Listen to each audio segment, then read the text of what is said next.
Welcome to the Tech Egg. Don't get scrambled. Enjoy the video. You start by powering the laptop off and unplugging everything.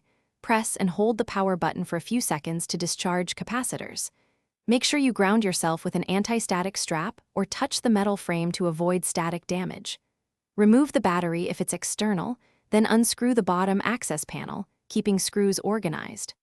Once the panel is off, you can see internal components. Identify the SSD bay or M2 slot before moving on to remove the drive.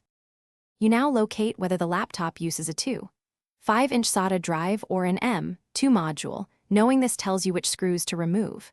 For a 2.5-inch drive, remove the drive cage or bracket screws and unplug the SATA connector. For an M2, loosen the tiny standoff screw and let the module pop up at a shallow angle. Gently slide the M2 out or lift the SATA drive by its edges. Do not touch contacts. Once free, place the SSD on an anti-static surface. You finish by reinstalling any brackets or blanking plates and replacing the bottom panel and battery, tightening screws until snug.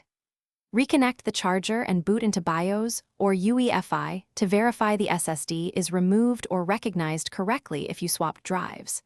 If the system fails to detect a drive on reboot, make sure you reseated the connector or M2 module and red-item the standoff.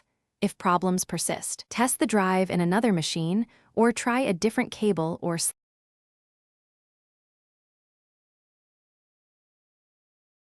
Thanks for watching. Consider subscribing if I helped unscramble your problems.